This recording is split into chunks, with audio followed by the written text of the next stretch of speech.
in the highest.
খ্রিস্ট যিশুতে আমার প্রিয়জনেরা, আজকে আমরা ঈশ্বরের এই আশীর্বাদে বচন শুনব, এর আশীর্বাদ আপন করে নেব। একদিন একটা পিতা আমার কাছে এসে তার দুঃখের কথা জানালো। তার একটাই ছেলেকে ইংলিশ মিডিয়াম স্কুলে পড়ায়। অনেকবার আমি তাকে ক্লাসও দিলাম, ভালো শিক্ষা দিলাম, ট্রিট করালাম, সব ঠিকঠাক। মাধ্যমিক পাস করে সে উচ্চ মাধ্যমিকের জন্য একটা কলেজে ভর্তি হয়েছে। সেখানে কলেজও করবে, উচ্চ মাধ্যমিকও করবে। সেখানে যাওয়ার সময় আমরা সবসময় ওকে সতর্ক করে বললাম, দেখো তুমি একটা সিটিতে যাচ্ছ, সেখানে তুমি প্রার্থনায় থাকবে। এই জগতের অনেক প্রলোভন আসতে পারে, যেন পড়ে না যায়। পদ্ম ফুলের মতো তুমি বিশুদ্ধ থাকতে চেষ্টা করবে, প্রার্থনায় থাকবে, বাইবেল নিয়ে যাবে, প্রার্থনা বই নিয়ে যাবে, সবটা ঠিক আছে। হ্যাঁ হ্যাঁ ফাদার, সবটা নিয়ে গেল। কিন্তু সেখানে কলেজে যখন হস্টেলে থাকে, এটা ফ্রি আছে, কলেজে ওটা ফ্রি আছে, বাবা মা কাছে নেই, তখন সে এমন একটা সম্পর্কে জড়িয়ে পড়ে সে কি করলেন, সে বাবার কাছ থেকে পয়সা চাইতে থাকে। একবারে 50,000, একবারে 1 লাখ, এরকম পয়সা চাইতে থাকে। বাবা বলে, কেন তোমার এত দরকার? এটা দরকার আছে, স্কুলে এটা করতে হবে, ওটা করতে হবে বলে পয়সা নিয়ে থাকে। মানে এই পয়সাগুলো নিয়ে গেছে। তখন বাবা স্কুলে গিয়ে, কলেজে গিয়ে এটা দেখলো কি হচ্ছে। তখন বুঝতে পেরেছে সে একটা মেয়ের পাল্লায় পড়ে। মেয়ে তাকে কাছ থেকে পয়সাগুলো চাইছে, সোনার হার কিনছে, জমি কিনছে, ঘর বানাচ্ছে, ওকে বিয়ে করব বলে ওকে আশা দিয়ে অত ভালোবাসার ফান করেছিল। লাস্টে ছেলে কলেজ বন্ধ করে দিয়েছে, বন্ধ করে দিয়েছে। তারপরে অনেক পয়সাগুলি নিয়ে বাবা ঘর খালি করার মতো হলো সবকিছু। তখন বাবা জেগে তাকে নিয়ে আসলো। তখন খাত কাটা ছিল, কারণ সেই মেয়ে তাকে ঠকিয়ে পয়সাগুলি নিয়ে চলে গেল। সেই ছেলে আত্মহত্যা করতে হাত কেটে ও অবস্থায় আমার কাছে নিয়ে আসা হলো। আমি প্রার্থনা করলাম, বাবা বলল, সবকিছু আমার, সেসব তোমাকে দিয়েছি।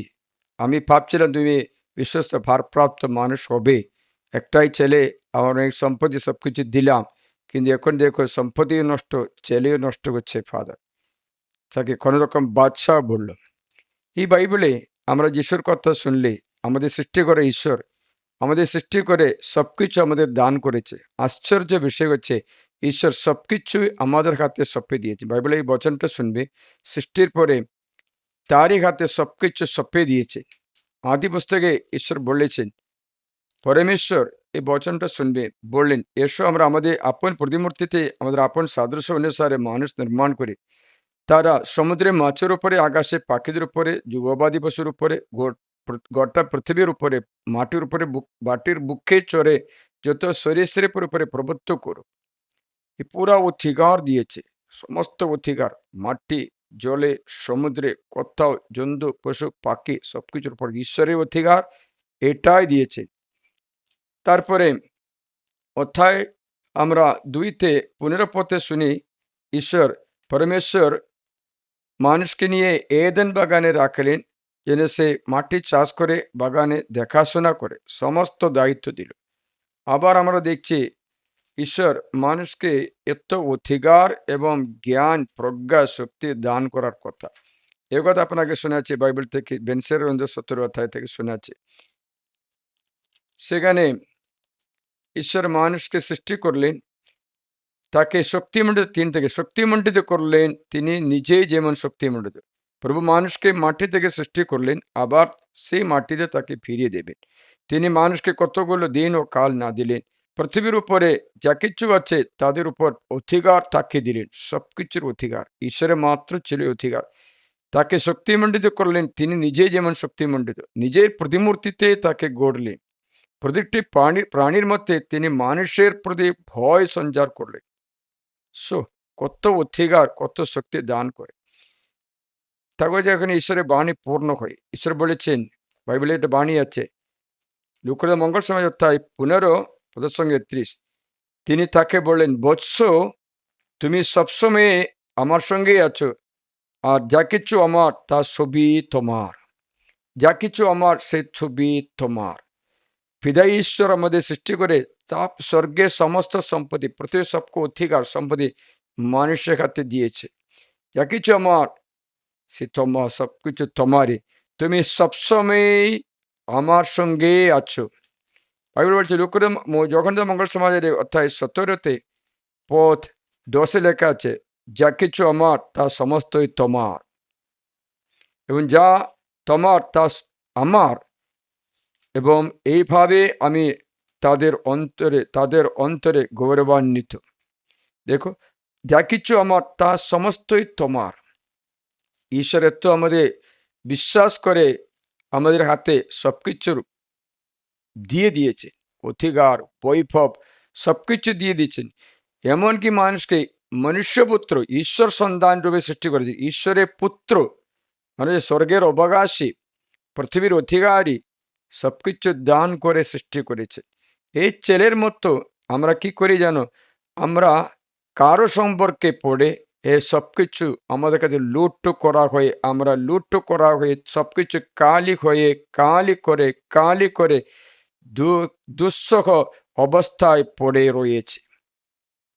প্রিয়জনেরা, ঈশ্বর একটা কথা আছে, তুমি সবসময় আমার সঙ্গেই আছো, মানে হচ্ছে আমার যা কিছু তা তোমার হতে হলে তুমি সবসময় আমার সঙ্গেই থাকবে, আমার সঙ্গেই থাকবে, আমার সঙ্গে সংযুক্ত থাকবে, আমার সঙ্গে কানেক্ট করে থাকবে। আমার থেকে আলাদা করতে হবে না, আমার সঙ্গে সবসময় সংযুক্ত থাকবে। যিশু নিজে বলেছেন, এমন দ্রাক্ষালতার কথা শুনে বলেছেন, আমি হলাম আঙ্কুর লতা, তোমরা হলে শাখা, যে আমাতে থাকে আর আমি যার অন্তরে থাকে সে প্রচুর ফলে ফলশালী হয়।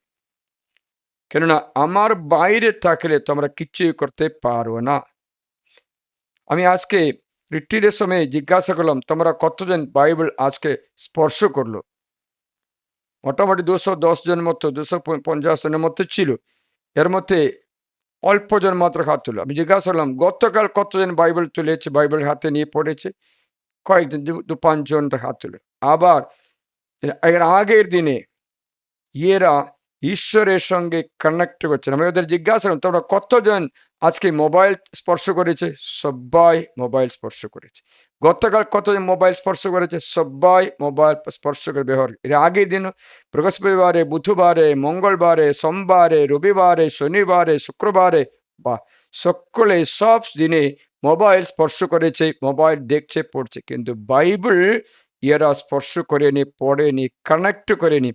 তুমি যদি মোবাইল স্পর্শ করে মোবাইলের সঙ্গে কানেক্ট করে থাকো, মোবাইলে দেখা জিনিসের সঙ্গে অথবা যে কিছু পড়ে অর্থাৎ আসছে এই টিভিতে, তার সঙ্গে কানেক্ট করলে তুমি জগতের সঙ্গে ভালোবাসায় পড়বে।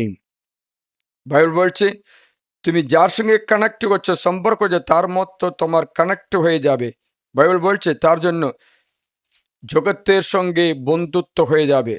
যাকো বললেন 4 পথে, হে অবিশ্বস্ত স্ত্রীলোক সকল, তোমরা কি জানো না যে জগতের সঙ্গে বন্ধুত্ব হলো ঈশ্বরের প্রতি শত্রুতা? তাই যে কেউ জগতের বন্ধু করতে চায় সে নিজেকে ঈশ্বরের শত্রু করে তোলে। আমি আজকে প্রার্থনার সময় বাইরে গেলাম, প্রার্থনার তখন মিশা চলছিল, তখন আরাধনা চলছিল, ক্লাস চলছিল। 4-5 জন বাইরে গাছের তলায় বসে মোবাইল দেখে খেলা করছে। যুবতী আছে, যুবক আছে, বাচ্চা আছে, সকলে আছে, মনে হচ্ছে কে কে আছে। আমি জিজ্ঞাসা করলাম, ভিতরে গিয়ে প্রার্থনা, এই বাইরে শোনা যাবে ফাদার? ওকে, বাইরে শোনা যাবে। ওরা কিন্তু কানেক্ট করছে মোবাইলের সঙ্গে, কিন্তু বাইরে শোনা যাবে বলছে, কিন্তু শুনছে না। শোনা তো যাবে কিন্তু শুনবে না। তাই কি করলো, আমি একটু জল খেয়ে চলে আসার সময় ওখানে দেখি না, ভাবছিলাম ও বাবা প্রার্থনা শুনেছে, ওরা গির্জায় ঢুকেছে। এই পারে আসলো, তখন এই পারে এপারে বসে ওই রকমই করছে। বা তুই ওখান থেকে এখানে এসেছে, ওর অল্প আগালে চার্চে ঢুকতে পারতো, তখন অনেকজন প্রার্থনা করছে, ও আমাকে দেখছে, চুপচাপ করে বসে আছে। মনে হচ্ছে এরা সকলে সবসময় জগতের সঙ্গে কানেক্ট করে আসছে, জগতের সঙ্গে সম্পর্ক করে আসে, ঈশ্বরের সঙ্গে সম্পর্ক করছে না বলে বিঠায় ঈশ্বরের থেকে পাওয়া আশীর্বাদ আমরা পেতে পারি না। ঈশ্বরের সঙ্গে থেকে আসা আশীর্বাদ পেতে পারছে না। বাইবেল বলছে জগতের সঙ্গে বন্ধুত্ব, যাকব 4:4 হলো ঈশ্বরের প্রতি শত্রুতা। ঈশ্বরের প্রতি শত্রুতা এটা অটোমেটিক হয়ে যায়। তোমার ছেলে বা মেয়ে জগতের সঙ্গে কানেক্ট করে তাকে ঈশ্বরের সঙ্গে কানেক্ট করতে ওরা অস্বীকার করবে। যদি মোবাইলে কিছু প্রোগ্রাম দেয়, জগতের প্রোগ্রাম দেখবে, ইউটিউব দেখবে, খেলা দেখবে, গান শুনবে, কার্টুন দেখবে, অ্যানিম্যাল হিস্ট্রি দেখবে, সব কিছু দেখবে, কিন্তু যেন খ্রিস্টীয় প্রোগ্রাম যখন আসছে, কোনো বাণী প্রচার আসছে, স্কিপ করে দেবে, দেখবে না। কারণ জগতের সঙ্গে সম্পর্ক অটোমেটিক শত্রুতা সৃষ্টি করে ঈশ্বরের সঙ্গে। তারপরে ঈশ্বরের আশীর্বাদ চাইলে সেটা কানেক্ট হয় না, বলে যা কিছু আমার সেসব তোমারই বলা সত্ত্বেও তুমি সবসময়ে আমার সঙ্গে রয়েছ, তুমি সবসময় আমার সঙ্গে রয়েছ, তার জন্য যা কিছু আমার সেসব তোমারই। বাইবেল বলছে যে কেউ নিজেকে ঈশ্বরে নাকি, তাই যে কেউ জগতের বন্ধু করতে চায় সে নিজেকে ঈশ্বরের শত্রু করে তোলে। জগতে থাকতে পারো, জগতের জিনিস ব্যবহার করতে পারো, কিন্তু তোমরা জগতের নয় একথা জানো না। আমি 13 পদ থেকে তোমাদের শোনাচ্ছি, যখন মঙ্গল 17 অধ্যায়, জন 17:13 onwards শুনবে। কিন্তু আমি এখন তোমার কাছে আসছি, যিশু বললেন পিতা ঈশ্বরকে, এবং জগতে থাকতে এ সমস্ত কথা বলছি যেন তারা আমার আনন্দ পরিপূর্ণভাবে নিজেদের অন্তরে পেতে পারে। আমি তাদের তোমার বাণী দিয়েছি, আর জগৎ তাদের ঘৃণা করলো, কেননা তারা জগতের নয়। দেখেছিলে, তারা জগতের নয়, আমিও যেমন জগতের নয়। খ্রিস্টান মানে যিশুর বিশ্বাসী মানে জগতের নয়, এই পরলোকের স্বর্গলোকের নাগরিক আছে। আমি তো এমন প্রার্থনা করছি না তুমি যেন জগতের মতো তাকে তুলে নাও। দেখেছ, যিশু প্রার্থনা করছি না যে জগতের মতো তাকে তুলে নাও, না, কি বলছে? কিন্তু তুমি যেন সেই ধূর্তজনের হাত থেকে তাদের রক্ষা করো। মানে ধূর্তজন শয়তানের হাতে রক্ষা করো বলে যিশু অবিরাম প্রার্থনা করে আসে। কারণ এটা প্রার্থনা করে আসে, কারণটা কি জানো? কারণ জগতে আমি তো এমন প্রার্থনা করছি না যে তুমি যেন জগতের মধ্য থেকে তাদের তুলে নাও, কিন্তু যেন সেই ধূর্তজনের হাত থেকে তাকে রক্ষা করো। আমি তাদের তোমার বাণী দিয়েছি, আর জগৎ তাদের ঘৃণা করলো, কেননা তারা জগতের নয়। আজ আমাদের খ্রিস্টীয় বিশ্বাসী পরিবার অনেক ব্যক্তিরা জগতের সঙ্গে বন্ধুত্ব করে চলে। ঈশ্বরের সঙ্গে বন্ধুত্ব করতে, ঈশ্বর তোমার আনন্দ বিষয় করতে দেয় না। ঈশ্বর তোমার আনন্দ বিষয় হয়নি, বলছে ঈশ্বর তোমার আনন্দ বিষয় হলে তোমার মনোবাঞ্ছা পূরণ হবে, লেখায় আছে। সামসঙ্গে 37 লেখা আছে, যদি ঈশ্বর তোমার আনন্দ বিষয়ে তোমার প্রার্থনা পূর্ণ হবে। ঈশ্বর তোমার আনন্দ বিষয় হলে তোমার প্রার্থনা সাড়া পাবে, তোমার মনোবাঞ্ছা পূরণ করবে। কারণ এটা প্রভুরই বাণী, প্রভু মিথ্যা বলে না, প্রভু সত্যি কথা বলে, আমাদের শিক্ষায়। এই জগতের বন্ধুত্ব ছেড়ে দিয়ে ঈশ্বর তোমার আনন্দ বিষয় হয়। তোমাদের শুনে আছি, দুষ্কর্মার বিষয়ে তুমি ক্ষুব্ধ হইও না, অপকর্মার বিষয়েও ঈর্ষান্বিত হইও না। তারা তো ঘাসের মতো শীঘ্রই শুষ্ক হবে, ম্লান হবে মাঠের তৃণের মতো। প্রভুতে ভরসা রাখো, সৎকর্ম করো ও এ দেশে বসবাস করো। এ দেশে বসবাস করতে বলেছেন, বিশ্বস্ততা পালন করো, প্রভুতে আনন্দ করো, তিনি তোমার মনোবাঞ্ছা পূরণ করবেন। Take delight in the Lord, he will fulfill all your heart's desires. Samsur 37:1-4 পর্যন্ত আপনাকে শোনালাম। তুমি যার সঙ্গে কানেক্ট করছো, প্রভুতে আনন্দ করো, তিনি তোমার মনোবাঞ্ছা পূরণ করবে। Connect to the world, connect to the Lord are not to the world. জগতের থাকতে পারো, কারণ জগতে থাকতে হবে, জগতের ঈশ্বরের রাজ্য স্থাপন করতে থাকতে হবে, কিন্তু জগৎকে ভালোবাসতে নেই। এই জগতের ভালোবাসতে নেই মানে হচ্ছে তোমরা জগতের মতো আচরণ করতে নেই। সাধু বল তার জন্য বলেছেন কি জানো? তোমরা জগতের অনুরূপ হতে দিও না। Don't imitate the world, don't imitate the world, জগতের অনুরূপ হতে দিও না। দেখো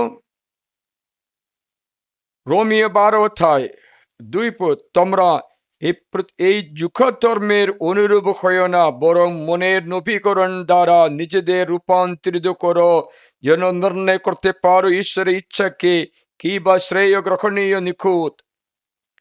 বুঝতে পারছেন?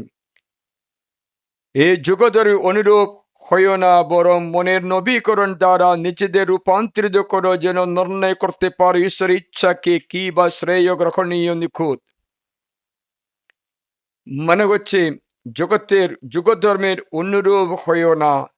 এই জগতের মতো, জগতের পিছনে দৌড়ে দৌড়ে জগতের অনুরূপ হলে তুমি ঈশ্বরের শত্রু হয়ে যাবে, কারণ জগৎ কখনো ঈশ্বরকে জানতে পারবে না। জগতের প্রজ্ঞা ঈশ্বর মূর্খতা বলে গণ্য করে, যে 1 করিন্থীয় 2 লেখা আছে। এই জগধর্মে কেউ তার প্রজ্ঞা দ্বারা ঈশ্বরকে চিনতে পারেনি। প্রিয়জনেরা, এই জগতের অধিপতি শয়তান আছে বলে বাইবেলে লেখা আছে। যিশু নিজে বলেছেন, দেখো এই জগতে তোমার কষ্ট হবে, কারণ এই জগতের অধিপতি আসছে, সে আমার উপরে কোনো অধিকার নেই। যখন মঙ্গল সমাজের 14 পদ্য সংখ্যা 30 আমি তোমাদের শোনাচ্ছি, শুনবেন।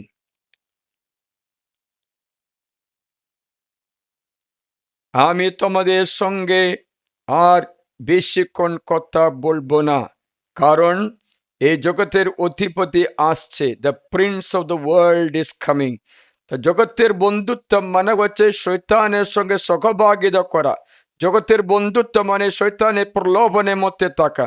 জগতের বন্ধুত্ব মানে চক্ষু লালসা, দেহ লালসা পূরণ করতে জীবনযাপন করা, অহংকারী হয়ে যাওয়া। কারণ এই জগতের অধিপতি আসছে, আমার উপর তার কোনো অধিকার নেই। কিন্তু জগৎকে এই জানতে হবে যে আমি পিতাকে ভালোবাসি এবং পিতা আমাকে যেমন আজ্ঞা দিয়েছেন আমি সেই মতো করে আমি পিতাকে ভালোবাসি। ঈশ্বর আনন্দ পিতা পরমেশ্বর ছিল, রাত্রি দিনেও সেই পিতার সঙ্গে কানেক্ট করতে সবসময় গিয়েছিল প্রার্থনায়। তাই বলছেন জগতের অধিপতি আছে আমার উপরে, তোমার তার কোনো অধিকার নেই। এই জগতের অধিপতি থাকছে বলেই এই সংসারকে জগৎকে তুমি ভালোবাসতে নেই, কারণ তোমাকে প্রতারণা করবে, তোমাকে ঠকাবে, তোমাকে প্রতারণা করবে। তুই ভালো মনে করাটা তোমার দুঃখের বিষয় হবে। তার জন্য যিশু বললেন এদেন বাগানে ভালো মন্দ বৃক্ষের ফল খেতে নেই, মানে ওই জগতের অনুরূপ করতে নেই, এই জগতের অনুরূপ করতে নেই, ভালো মন্দ তুমি নির্ণয় করতে নেই, কারণ তোমাকে ফলাবে। ভালো মনে করাটা ভালো না করতে পারে। চিনি ভালো, কিন্তু ডায়াবেটিস রোগীদের জন্য জিজ্ঞাসা করলে বলব চিনি মিষ্টি ঈশ্বরের বেকার সৃষ্টি বলবে।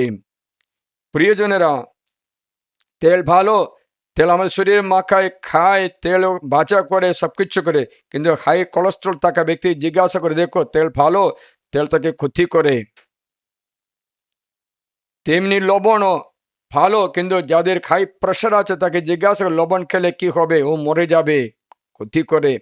মানে হচ্ছে জগতের অধিপতি শয়তান আমাদের ফলাবে, ভালো মনে করে দেওয়াটা খারাপ হতে পারবে, আমরা জানতে পারবো না।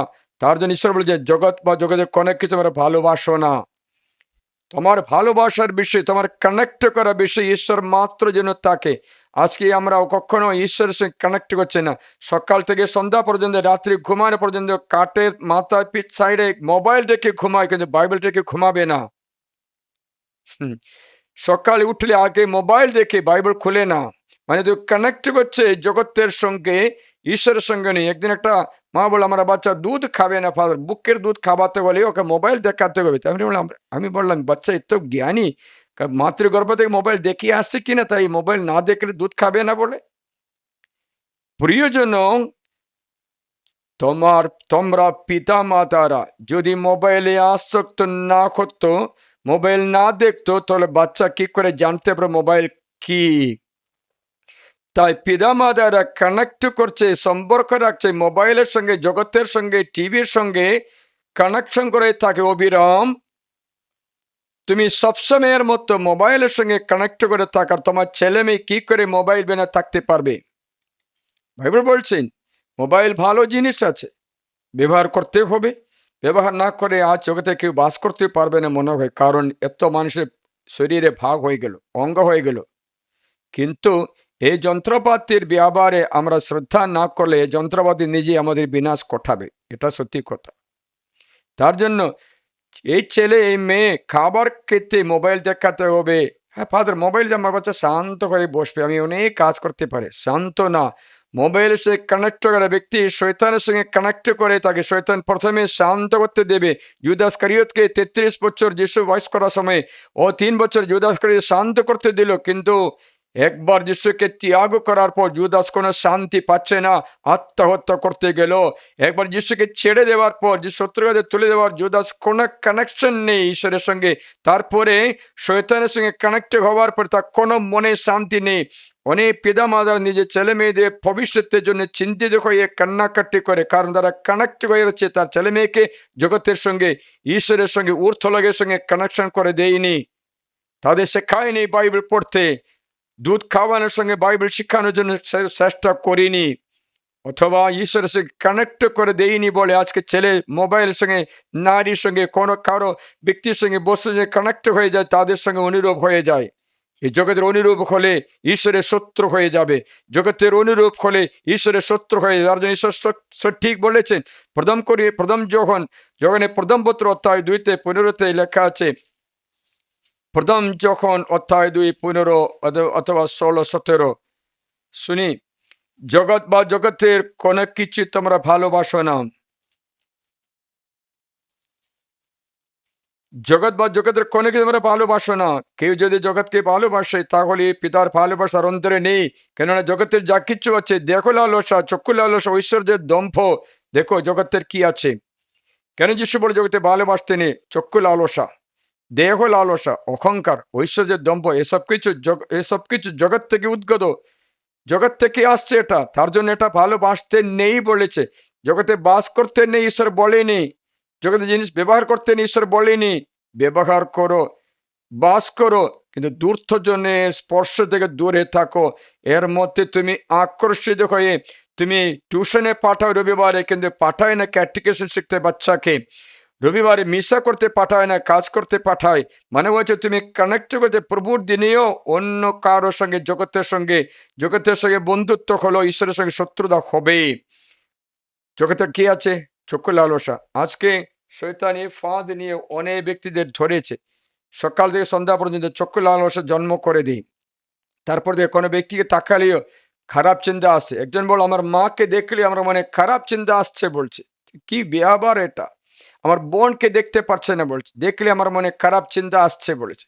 এত মন কারাপ্ট হয়ে যায়, কারণ জগতের সে কানেক্ট করে করে তুই ওই চোখে মাত্র দেখতে পাই। যাদের রোগ আছে, কি বলে, জন্ডিস রোগ থাকলে সবকিছু হলুদ হলুদ দেখতে পাচ্ছে, সবটা দেখে হলুদ হলুদ লাগছে বলেছে, কারণ চোখটা খারাপ হয়ে গেছে। মানে হচ্ছে এই ব্যক্তি জগতের কানেক্ট করে করে মাকে বোনকে বুঝতে পারছে না, পিতাকে ঘৃণা করে সম্মান করতে শিখতে পারছে না, কানেক্ট করতে যায় না। কারণ কানেক্ট করছে, সম্পর্ক করছে জগতের সঙ্গে। এই লালসা, এই মোবাইলে আসক্তি, পর্নোগ্রাফি, নোংরা ছবি, নোংরা শৈতানিক ওয়েবসাইট, কত কত করে আমরা যা দেখছো, একটা ভিডিও আপনাকে জানালাম, তা তোমার অন্তরে ঢুকবে। ভালো মতো দেখতে চেষ্টা করবে, ভালো মতো দেখতে হবে। খারাপ দেখলে মুখ বন্ধ, চোখ বন্ধ করে রাখবে, ওর ভিতরে ঢুকতে দেবে না। ঢুকলে তার ভিতরে কাজ করবে। তেমনি চক্ষু লালসার জন্ম হয়, চক্ষু লালসার কারণে এই ব্যক্তিরা পতিত হয়। দ্বিতীয় হচ্ছে দেহ লালসা, দেহের অভিলাষ। দেহে লালসার মধ্যে আছে মদ খাওয়া, টাট্টু করা, বস্ত্র ধারণের আকর্ষণ, গয়নাগটির আকর্ষণ, শরীর প্রদর্শন করার জন্য অল্পমাত্র বস্ত্র ধারণ করে যাওয়া, শরীরে অন্য ব্যক্তির দৃষ্টিগোচর করতে দেওয়া। এই ব্যক্তি দেহ লালসায় জনিত ব্যক্তি আছে। তুমি জানো তোমার শরীর বাইবেল অনুসারে প্রথম করিন্থীয় 3:16-17 অনুসারে তোমার শরীর ঈশ্বরের মন্দির, পবিত্র আত্মা বাস করা, অতি পরম পবিত্র ঈশ্বরের তৃতীয় ব্যক্তি পবিত্র আত্মা বাস করা মন্দির।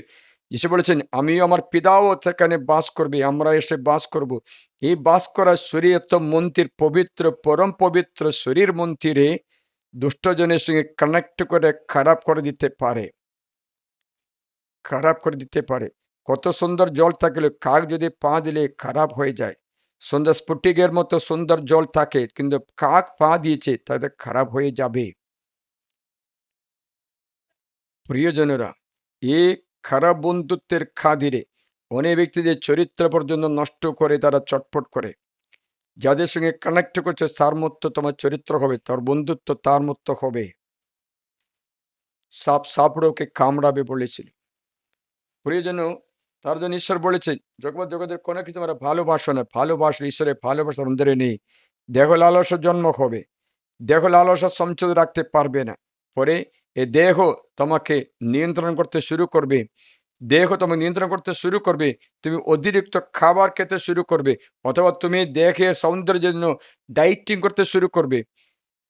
আগে অনেক খাই, এখন ডাইটিং করছে, খাবার প্রতি ছেড়ে দিয়ে। কেউ বলে আমি মাংস মাত্র কাছে, কার্বোহাইড্রেট খাবো না, বলে মোটা হবে, আমি রোগা করতে চাই বলে কার্বোহাইড্রেট ছেড়ে দিয়েছে। মনে রাখবেন, শরীরে সমীকৃত আহার দরকার, কার্বোহাইড্রেট, প্রোটিন, ফাইবার সবকিছু দরকার। তার জন্য সমীকৃত আহার খেতে হয়। এই জন্য আমি আর ভাত খাতে স্পর্শ করব না, আমি কোনো কার্বোহাইড্রেট খাবো না। কার্বোহাইড্রেট না খেলে ব্রেন চলবে না, জানেন?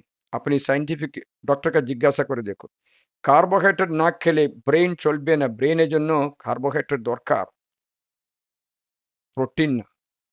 কার্বোহাইড্রেট দরকার, প্রোটিনও দরকার, প্রোটিন কম পরিমাণে দরকার। যাই হোক প্রিয়জনেরা, এরা এত শ্রদ্ধা করে জগতের সঙ্গে কানেক্ট হয়ে জগতের মানুষকে ভালোবাসা পাত্র করতে চায়। এ বলেছেন, দেহ লালসার জন্ম হবে, এই দেহ পরে তোমাকে শাস্তি দেবে। কারণ বাইবেল লেখা আছে, এই মরদেহ ছাপ দেবে। এই মরদেহ আত্মাকে চাপ দেবে, তুমি ভেঙে পড়বে। লেখা আছে, মনে হচ্ছে জবে গ্রন্থে প্রজ্ঞা পুস্তকে লেখা আছে, মরদেহ শরীরকে চাপ দেবে, এত চাপ দেবে যে তুমি তার বশীভূত হয়ে যাবে। প্রজ্ঞা পুস্তক 9 অধ্যায় লেখা আছে, প্রজ্ঞা পুস্তক 9 অধ্যায়। For a perishable body presses down the soul. This tent of clay weighs down the mind with many cares and worries. শুনছো কিনা? অনেক চিন্তা ভাবনার ভার চলে আসছে।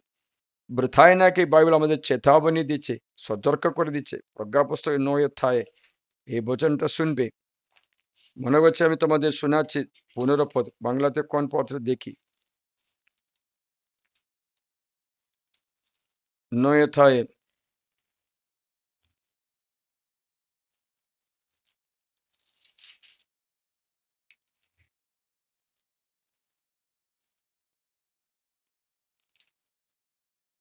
পুনরুপত্র, কারণ ক্ষয়শীল এক দেহ প্রাণের উপর চাপ দিই। ক্ষয়শীল দেহ প্রাণের উপর চাপ দিই। একজন এসে বলে, ফাদার আমি ডক্টর করতে চাই, কিন্তু পড়তে বসলে খুব ভারী লাগে, ঘুমিয়ে থাকে, লেথার্জি হয়ে যায়, ঘুমিয়ে থাকে। 2 সেন্টেন্স পড়লে চোখ ভারী হয়ে যায়। কারণ সে ব্যক্তি পুরা সময় মোবাইল কানেক্ট হয়ে আছে, চোখটা অল্প সময়তে ক্লান্ত হয়ে যাবে। কনসেন্ট্রেশন করতে হলে তুমি বাকি সবকিছু খাটতে হবে, না কেটে সবকিছু দেখে এর মাঝখানে পড়তে বসলে ভারী লাগবে, মন কনসেন্ট্রেট করতে পারবে না। আমি বললাম তুমি অতিরিক্ত মোবাইল ব্যবহার করছো, ভাব স্বীকার করো। তখন আমাকে জিজ্ঞাসা করো, আপনি কি করে জানতে পেরেছে এটা? প্রিয়জনরা, এই ক্ষয়শীল একটা দেহ প্রাণের উপর চাপ দেয়।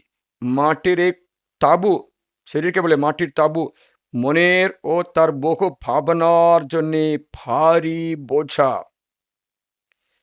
ও চিন্তা ভাবনা ভারী করে দেয়। শরীরের তো আমাদের চাপ দিয়ে, যিশু বলেছেন শরীর কোনো কাজে লাগে না, আত্মায় জীবন। তাই যিশু বললেন আত্মায় জীবন, শরীর কোনো কাজে নেই। যে বাণী আমাদের শুনিয়েছে, বাণী আত্মা, বাণী জীবন।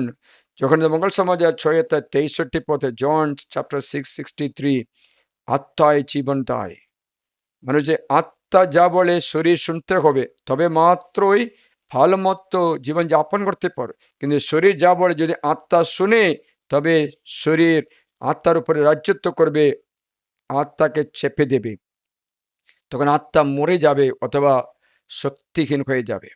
দুর্বল শরীর আত্মার উপরে প্রভুত্ব করতে দিলে আত্মা কখনো কাজ করতে হবে পারবে না। তার জন্য বাইবেল বলছে, তোমার এই মাটির তাবু, এই পৃথিবীর শরীর, আত্মাকে চাপ দিতে দিও না। আত্মা যাই বলে শরীর শুনতে হবে, শরীর শুনতে হবে। তবে শরীর উপর নিয়ন্ত্রণ করলে এই শরীর বিশুদ্ধ হবে। এই আত্মার কারণে এই শরীরও স্বর্গে যাবে। শরীরে পুনরুত্থানের কথা আমরা বিশ্বাস করি, স্বর্গে যাবে। না তো এই শরীর তোমাকে নরকে নিয়ে যেতেও পারে। আজকে অনেক পাপগুলো এই শরীর থেকে আসছে, তাই না? শরীরে বাসনা থেকে আসছে, তাই না? দাউদি কি করে পাপ করলো? শরীরে বাসনা। শামসন কি করে পাপ করলো? শরীরে বাসনা। আহাব রাজা কি করে? তার সৃষ্ট বস্তুর বাসনা, জমির বাসনা, জমির জন্য। আর যিশু নিজে বলেছেন, সৃষ্ট বস্তু অথবা জমি তোমাকে বশীভূত করতে দিও না, তাকে তুমি বশীভূত করো। যিশু বলেছেন একটা উপমা, একটা বিবাহ বাড়িতে নিমন্ত্রণ পেল, নিমন্ত্রণদের ডেকে পাঠালেন, আসুন সবকিছু রেডি আছে, এসে খেয়ে নিন। তখন তারা কি বললো? যখন মঙ্গল সমাজে 14 অধ্যায় লেখা আছে, তারা একে করে কি বললেন? 18 পদে একজন বলল, আমি জমি কিনেছি। আহাব রাজার পাপ। আহাব রাজা নাবোতের জমি নিতে চেয়েছিল, নাবোতকে মেরে ফেলে জমি নিল, কিন্তু সেই জমিতে আহাবের মৃত্যু হলো। আহাব জমি ব্যবহার করতে পারি না, জমি লালসা। দ্বিতীয় হচ্ছে, আমি 5-6টা বলদ কিনেছি, মানে জন্তু লালসা। জন্তু পশু পাখির উপরে চলে। জন্তু পশু পাখি আমাদের সেবা করতে, আমাদের সাহায্য করতে পারে, কিন্তু আমরা তাদের দাস করতে নেই। ওদের আমরা ভালোবাসবো, আমরা দেখাশোনা করব, কিন্তু আমাদের টাইম পুরা ওরা নিতে দেবে না, এবার দাস হয়ে যাবে। তার জন্য পেট ডগ, পেট ক্যাটগুলো রেখে প্রার্থনা পর্যন্ত ভুলে যায়। এগুলো ভালো জিনিসগুলোতে মানুষের উপকারিতা আছে, কিন্তু তুমি বলছো এই বলদ কিনেছে বলে স্বর্গের রাজ্যে যেতে পারছে না, এই বলদের কারণে ঈশ্বরের রাজ্যে ভোজে বসতে পারছে না। আর তৃতীয় জন বললো আমি এই মাত্র বিবাহ করেছি, আসতে পারবো না। মানে হচ্ছে ব্যক্তিবস্তু জন্তু মানুষকে ঈশ্বরের কাছে আলাদা করে দিতে পারে। তা জেনে ঈশ্বর বলেছেন সবকিছু তোমার নিয়ন্ত্রণে রাখো, বশীভূত করো, বশীভূত করতে দিও না, বশীভূত করো, বশীভূত করতে দিও না, বশীভূত করো। তার জন্য ঈশ্বরের প্রজ্ঞা, ঈশ্বরের জ্ঞান দরকার। ঈশ্বর বলেছে দেখো এই জগতের কোনো কিছু তোমরা ভালোবাসতে নেই, কারণ এই জগৎ আমাদের এমনই বশীভূত করবে। যিশু আমি আমার সবকিছু দিয়েছি। এখন আমার প্রশ্নটা এই যে ঈশ্বর যা দিয়েছে সবকিছু মঙ্গলের জন্য দিয়েছে। আজ তোমার জীবনে ঈশ্বর না দেওয়া কিছু তুমি নিয়েছো কিনা দেখো। ঈশ্বর মানা করা, ঈশ্বর না দেওয়া কিছু তুমি নিয়েছো কেন দেখো। বাইবেল বলছে ঈশ্বরের সঙ্গে কানেক্ট করলে জীবন পায়। যখন মঙ্গল সমাজের 10 লেখা যে ঈশ্বরের সঙ্গে কানেক্ট করো, চোরের সঙ্গে কানেক্ট করলে মৃত্যু, নষ্ট, ক্ষতি হবে। তার যিশু বলেছেন দেখো তোমার কানেকশন, সম্পর্ক ঈশ্বরের সঙ্গে যেন থাক। যখন মঙ্গল সমাজ 10 লেখা যে চোর আসে কেবল চুরি, হত্যা, ধ্বংস করতে, আমি এসেছি যিশু বললেন তারা যেন জীবন পায়, তা প্রচুর পরিমাণে পায়। তোমার কানেক্ট করা ব্যক্তি যিশু থাকলে জীবন পায়, কানেক্ট করা ব্যক্তি শয়তান থাকলে চুরি, হত্যা, ধ্বংস হবে। কারণ বাইবেল লেখা আছে শয়তান মরণের অধিনায়ক। হিব্রুদের কাছে হিব্রুদের কাছে লিখিত পত্রে অধ্যায় 2 লেখা আছে শয়তান মরণের অধিনায়ক। মরণের উপর তার কর্তৃত্ব আছে। He is the lord over the death, power over death. Christ Jesus has conquered him. দেখো আমি তোমাদের শোনাচ্ছি। এবং যেহেতু হিব্রু 2:14-15 শুনবে, যেহেতু সেই সন্তানেরা সকলে একই রক্ত মাংসের অধিকারী, যেহেতু তিনি নিজে সেই রক্ত মাংসের সহভাগী হলেন, যেন মৃত্যুর উপরে যার কর্তৃত্ব, শুনবে কান দিয়ে, মৃত্যুর উপরে যার কর্তৃত্ব, মৃত্যুর মধ্য দিয়ে তিনি তাকে অর্থাৎ সেই দিয়াবলকে শক্তিহীন করতে পারেন। মৃত্যুর উপরে যার কর্তৃত্ব অর্থাৎ দিয়াবলকে মৃত্যুর মধ্য দিয়ে শক্তিহীন করতে পারে। তার মৃত্যুর উপর অধিকার কার আছে? শয়তানের আছে। তার জন্য তুমি কানেক্ট করা ব্যক্তি শয়তান থাকলে, মৃত্যুর সঙ্গে থাকলে মনে রাখবেন তোমার মৃত্যু, তোমার ভবিষ্যৎ অমঙ্গল মাত্র হবে। যিশু বলে সবসময় আমাদের সঙ্গে কানেক্ট করো। তার যিশু বলে প্রার্থনায় আমাদের সঙ্গে কানেক্ট করো, অবিরাম প্রার্থনা করো। শিক্ষায়নি একটা উপমা, অবিরাম প্রার্থনা করো। এই ক্ষেত্রে ঈশ্বরের উপমা বললেন একটা বিচারক ছিলেন, সে অসৎ ছিলেন, একটা বিধবা ছিলেন, দুর্বল ছিলেন। বিধবা বিচারকের হাতে গিয়ে বললে আমার পর ন্যায় বিচার করো, ন্যায় বিচার করো, ন্যায় বিচার করো। বহুক্ষণ সে কিচ্ছু বলে লাস্টে চিন্তা করলো এই বিধবা আমার এসে আমাকে মাথা ভেঙে দেবে, আমি সুবিচার করব। যিশু বলেছেন দেখো এই অসৎ বিচারক কি বলেছেন, তাহলে তোমরা তোমাদের স্বর্গস্থ পিতার কাছে অবিরাম প্রার্থনা বিলম্ব করতে দিলেও আশীর্বাদ দেবে। তাই কানেক্ট করো। হিব্রু বলছে যে 14-15 সে দিয়াবলকে এবং যারা মৃত্যুর ভয়ে সারা জীবন দাসত্বের অধীনে ছিল তাদের তিনি যেন উদ্ধার করতে পারেন। মানে হচ্ছে মৃত্যুর উপরে অধিকার শয়তান। তার জন্য মৃত্যুর জনক জিনিসগুলো, নেশা মৃত্যু জন্ম দেবে, খৈনি মৃত্যু জন্ম দেবে, লেখা আছে ক্যান্সার হবে, অথবা কোনো বস্তু যে আমাদের শরীরে ক্ষতি করে সেটা কানেক্ট করতে খেতে নেই। কারণ তুমি কানেক্ট করলে মৃত্যুর অধিনায়ক শয়তানের সঙ্গে কানেক্ট করবে, সে আমাকে ক্ষতি, হত্যা, ধ্বংস করবে, চুরি, হত্যা, ধ্বংস করবে। আজকে অনেক ব্যক্তিরা তোমার ছেলেমেয়েরা শত্রুর হাতে কানেক্ট করে দেওয়ার পর তুমি আমার কাছে প্রার্থনা পাঠাচ্ছে, তুমি নিচে শত্রুর হাতে কানেক্ট করে দিয়েছো। অনেক গর্ভবতী মায়েরা বিবাহিত নারী জিজ্ঞাসা করে দেখো, দম্পতি জিজ্ঞাসা তারা কত গর্ভপাত করেছে, মরণকে বেছে নিয়েছে, গর্ভে থেকে বাচ্চাকে মরণ করে দিয়েছে, মরণকে বেছে মরণের সঙ্গে কানেক্ট করে দেয়। কত ব্যক্তিরা গর্ভধারণ বন্ধ করে দিয়েছে, মরণকে বেছে নেয়, জীবন দেবা গর্ভপাত্র জবাইখানা করে দিতে পারে। তাহলে তুমি কানেক্ট করছো কার সঙ্গে? মরণের সঙ্গে, মরণের অধিনায়ক শয়তানের সঙ্গে। তাহলে তোমার বাকি জীবন হবে চুরি, হত্যা, ধ্বংস হবে না? আমরা জানি না যে আমরা কার সঙ্গে কানেক্ট করে দিচ্ছি, কার সঙ্গে সম্পর্ক রাখছি, কার সঙ্গে আমরা বন্ধুত্ব করছি। নেশা, খারাপ কিছু করলে আমরা পাপের সঙ্গে কানেক্ট হয়ে যাই। পাপ করলে পাপের বেতন হচ্ছে মৃত্যু, পাপের মজুরি হচ্ছে মৃত্যু। প্রিয়জন, তুমি কার সঙ্গে কানেক্ট করে দিলে? তোমার গর্ভপাত্র জবাইখানা করে দিলে, তুমি প্রসব বন্ধ করে কোনো কারণ বলে তুমি শয়তানের সঙ্গে কানেক্ট করে দিলে। কারণ নেই বলতে পারো, অಯ್ಯೋ খাবার নেই, খড় নেই, অথবা আমার চাকরি নেই, দেখাশোনার লোক নেই। প্রিয়জন, কোনো কোম্পানি আগে করে মাইনা দেবে না, এটা জেনে রাখো। সব কাজ করি 1 মাস মাইনা বিনা কাজ করার পর লাস্টে মাইনা দেই। তেমনি প্রভু আগে করে আশীর্বাদ দিয়ে দেবে না। তুমি আগে কাজ করো, অবশ্যই আশীর্বাদ সঙ্গে সঙ্গে আসবে, সঙ্গে সঙ্গে আসবে। আমি তোমায় জিজ্ঞাসা করছি, তুমি তো মা হয়েছো, তুমি মা হওয়ার আগে তোমার বুকে দুধ ছিল? ছিল না। মা হতে, গর্ভবতী হতে শুরু করার সময় থেকে স্তনে দুধও আসছে। বাচ্চাকে খাওয়ানো শেষ করে দুধও চলে যায়। মানে হচ্ছে আগে তুই ধৈর্য করে না, তোমার সঙ্গে সঙ্গে আসছে এটা। তুমি কাজ করো, তোমার বাচ্চাকে জন্ম দাও, দেখাশোনা, তখন ঈশ্বর তাদের কোনো মতো দেখাশোনা করে আকাশে পাখিদের খাওয়ান, ঈশ্বর খাওয়াবে, বিশ্বাসে এগিয়ে চলতে পারে, দেখাশোনা করবে। কষ্ট হলেও ভালো হবে। আমি আমার ছেলে মেয়েকে সবসময় বলছি, তুমি আগে কষ্ট পেতে চাও পরে আনন্দ পেতে চাও না, আগে আনন্দ পেতে চাও পরে কষ্ট পেতে চাও। অনেক ব্যক্তিরা বললো আগে কষ্ট হলে অসুবিধা নেই, পরে আনন্দ পাবো। আনন্দ পেলে এবার চিরকালের মতো হবে। কষ্ট আগে পেলে ঠিক আছে, শেষ করেছে, আমরা আশাই রাখতে পারি, কিন্তু আগে আমরা সব কিছু শেষ করে দিয়েছে আর কষ্ট শুরু হচ্ছে, কষ্টের কোনো অন্ত হবে না। কারণ এই ধনী মানুষের আগে ভালো ছিল, লেখাই আছে, জাঁকজমকের মধ্যে ভোজসভার আয়োজন, রঙিন পোশাক পরা, সুন্দর জীবন, আগে মঙ্গল পেয়ে গেছে। আব্রাহাম বললেন, বৎস তোমার মঙ্গল তোমার জীবনকালে পেয়ে গেছো, আর নেই। মানে হচ্ছে জীবনকালে আমরা মঙ্গল মাত্র অন্বেষণ করে, সুখ শান্তি মাত্র অন্বেষণ করে, অর্থ মাত্র অন্বেষণ করে, স্বাস্থ্যের জন্য অন্বেষণ করে, সবকিছু অন্বেষণ করে জগতের জীবন সুন্দর করতে, তখন তুমি ভুলে যাও অনন্ত জীবন কালই করছো। শরীরে যা দিচ্ছ আত্মাকে নিষেধ করবে তুমি। শরীরকে যা দিচ্ছ তা আত্মাকে নিষেধ করবে, এরা পরস্পরের বিরোধিতা করে। হালেলুয়া।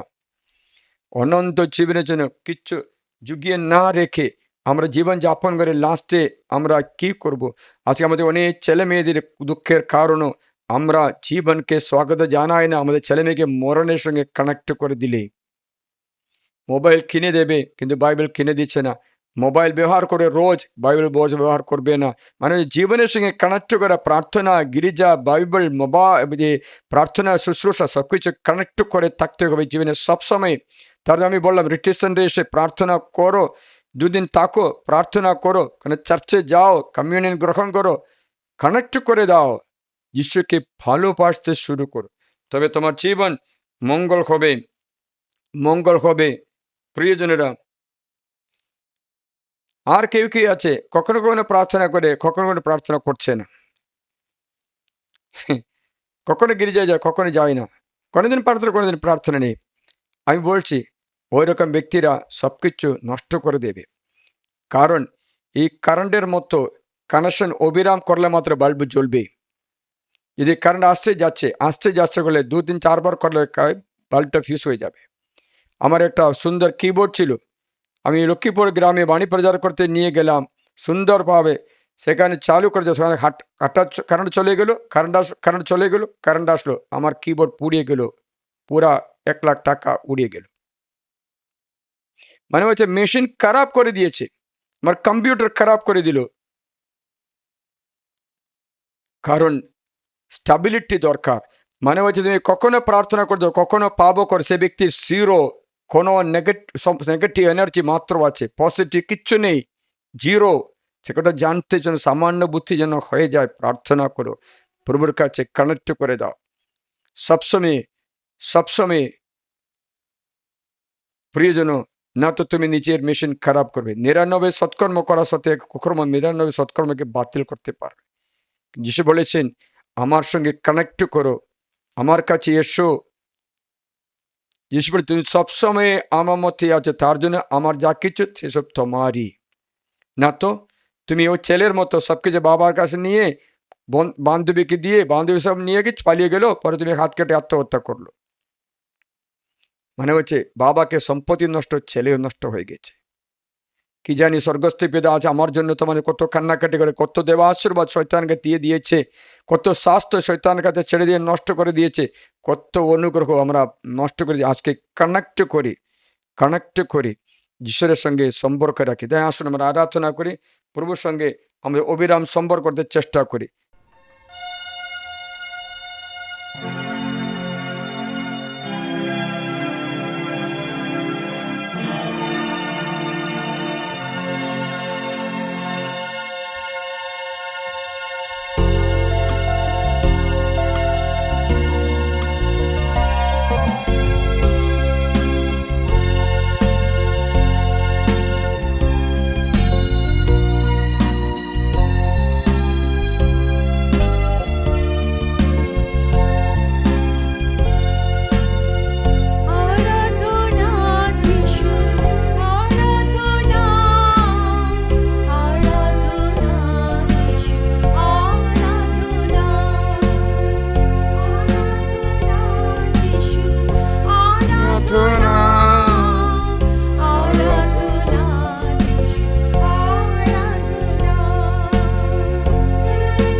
সকলে মিলে প্রভুর আরাধনা করি, স্তুতি প্রশংসা করি, আমরা প্রভুর সঙ্গে কানেক্ট করে দেই।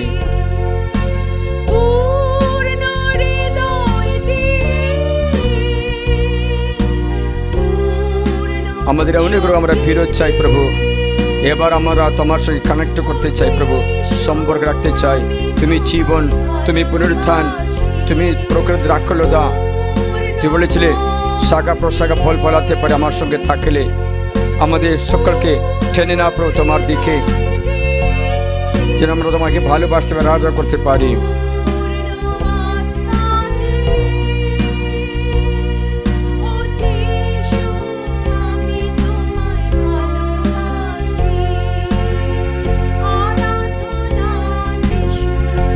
আরাধনা আরাধনা যিশু আরাধনা।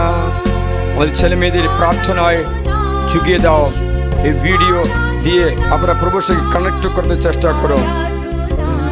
আমরা ছেলে মেয়েদের নিয়ে আসছি, এই বেদিতে নিয়ে আসছি, প্রার্থনা করি।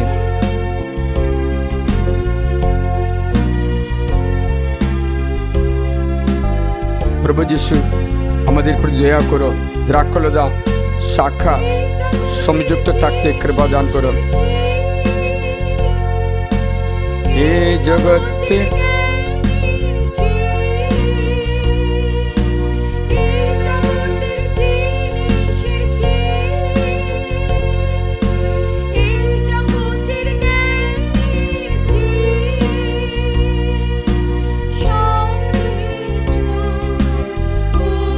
স্থানে ও যিশু আমি তোমায় ভালোবাসি, সব কিছু ঊর্ধ্বস্থানে। ও যিশু আমি তোমায় ভালোবাসি। আরাধনা যিশু আরাধনা আরাধনা যিশু আরাধনা আরাধনা যিশু আরাধনা আরাধনা যিশু আরাধনা। হাল্লেলুয়া যিশু হাল্লেলুয়া হাল্লেলুয়া যিশু হাল্লেলুয়া হাল্লেলুয়া। প্রভু যিশু আমাদের সকলকে তোমার সঙ্গে সংযুক্ত করতে কৃপা দান করো। প্রার্থনা করি দাম্পত্য জীবনে প্রভুকে বিচ্ছিন্ন করা সমস্ত অন্ধকার শক্তি দূর হয়ে যায়। প্রভুর সঙ্গে সংযুক্ত করা, বাধা দেওয়া সবকিছু কেটে যাও প্রভু। In the name of Jesus Christ, completely rebuke, bind and cast away the plots and intentions. আমাদের ছেলে মেয়েদের তোমার সঙ্গে সম্পর্ক করতে কৃপা দান করে প্রভু। এই জগতে সমস্ত মোহবিলাস রক্ষা করো, সকল লালসা দেহলাস আমাদের অহংকার থেকে রক্ষা করো। আমরা তোমাতে ভরসা রাখতে পারি। করুণাময় যিশু, কৃপা বর্ষণ করো, শক্তি দান করো। আমরা যেন সুস্থ হয়ে যাই, আমরা যেন কান্নাকাটি করতে না পারে। যিশু বলেছেন আনন্দ করো, কারণ স্বর্গে আনন্দে পূর্ণতা, তোমার ডান পাশে চিরন্তন সুখ। প্রিয় যিশু, আমরা যেন সুন্দরভাবে সব ব্যবহার করতে কৃপা দান করো। ঈশ্বরের বাণীর সত্য স্বরূপ এই বাণী পড়তে আমাদের ছেলে মেয়ে আশীর্বাদ করো, শক্তি দান করো, সুস্থ দান করো প্রভু। Thank you praise, hallelujah hallelujah hallelujah hallelujah. యేసువే আরাধনা এই জগতের বন্ধুর চেয়ে, এই জগতের বন্ধুর চেয়ে, এই জগতের সম্পত্তির চেয়ে, সবকিছুর ঊর্ধ্বস্থানে, সবকিছুর ঊর্ধ্বস্থানে, ও যিশু আমি তোমায় ভালোবাসি। সবকিছুর ঊর্ধ্বস্থানে, ও যিশু আমি তোমায় ভালোবাসি। আরাধনা যিশু, আরাধনা, আরাধনা যিশু, আরাধনা, আরাধনা যিশু, আরাধনা, আরাধনা যিশু, আরাধনা। হাল্লেলুয়া যিশু, হাল্লেলুয়া, হাল্লেলুয়া যিশু, হাল্লেলুয়া।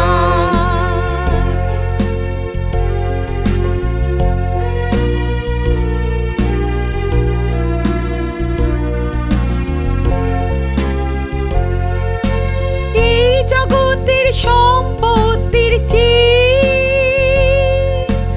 এই জগতের বন্ধুর চেয়ে, এই জগতের সম্পত্তির চেয়ে, এই জগতের বন্ধুর চেয়ে, সবকিছু ঊর্ধ্বস্থানে, সবকিছুর ঊর্ধ্বস্থানে, ও যিশু আমি তোমায় ভালোবাসি।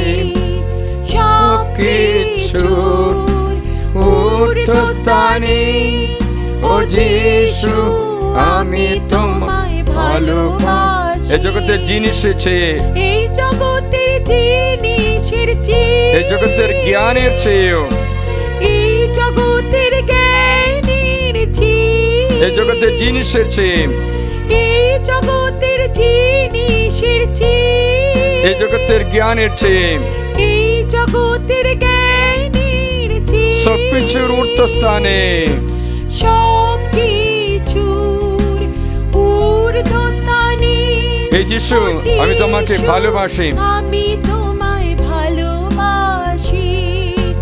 সবকিছুর ঊর্ধ্বস্থানে, ও যিশু আমি তোমায় ভালোবাসি। হালেলুয়া। యేసువే আরাধনা, আরাধনা, আরাধনা যিশু, আরাধনা সে মহিমা, আরাধনা সে মহিমা। এই পিতা পরমেশ্বর আরাধনা, আমরা প্রার্থনায় আনন্দ দান করো, আমাদের প্রার্থনাতে আনন্দ দান করো প্রভু। আমরা তোমাতে আসক্ত হয়ে তোমাতে আমাদের জীবনে কেন্দ্রবিন্দু করি। First place to Jesus Christ, first place to Jesus Christ. Give me the grace to give the first place, first time to Jesus Christ. প্রথম সময়ে প্রথম স্থান যিশুকে দিতে কৃপা দান করো। আমাদের পরিবার খ্রিস্ট কেন্দ্র করে পরিবার হয়ে যায়, আমাদের পরিবার খ্রিস্ট যিশুর কেন্দ্র করে পরিবার হয়ে যায়, আমাদের পরিবার যিশু কেন্দ্র করে হয়। এভাবে আমাদের পরিবারের আশীর্বাদ করো। আমাদের ছেলে মেয়েদের সবসময় গিরিজা কেন্দ্র করে, যিশু কেন্দ্র করে আমাদের ছেলে মেয়েকে মানুষ করতে কৃপা দান করো। এই ক্রুশ তোমাকে রক্ষা করে, এই ক্রুশের ভিতরে যিশু তোমাকে রক্ষা করেন। প্রভু যিশু আরাধনা করি তোমাকে, স্তুতি করি তোমাকে, প্রশংসা করি তোমাকে। আমাদের পূর্ণ মন, পূর্ণ হৃদয়, পূর্ণ শক্তি সবকিছু দিয়ে তোমাকে ভালোবাসতে জন্য পারি। পূর্ণ আত্মা দিয়ে, ও যিশু আমি তোমায় ভালোবাসি। যিশু আমি তোমায় ভালোবাসি। হাঁটুবাদ করে সাক্রামেন্ট আশ্রয় গ্রহণ করি। সর্বশক্তিমান ঈশ্বর, পরম পবিত্র ত্রিব্যক্তি ঈশ্বর, এই ক্রুশে তোমাদের আশীর্বাদ করেন, তোমার ঘরে সমস্ত মলিনতা দূর করে যিশুর সঙ্গে কানেক্ট করতে এই মোবাইল এই কিছু না, প্রথম স্থান যিশু হয়। যিশু তুমি আমাদের কেন্দ্রবিন্দু হো, তোমার কেন্দ্র করে এই জীবনযাপন করতে কৃপা দান করো, এই আমাদের বন্ধন মুক্ত করো। Connect Lord to you our lives. I bless you in Jesus' name. Thank and praise you, Lord. Amen. পরম পবিত্র ঐশ্বরিক সংস্কার আজও চিরকাল আরাধনা। পরম পবিত্র ঐশ্বরিক সংস্কার আজও চিরকাল আরাধনা। পরম পবিত্র ঐশ্বরিক সংস্কার আজও চিরকাল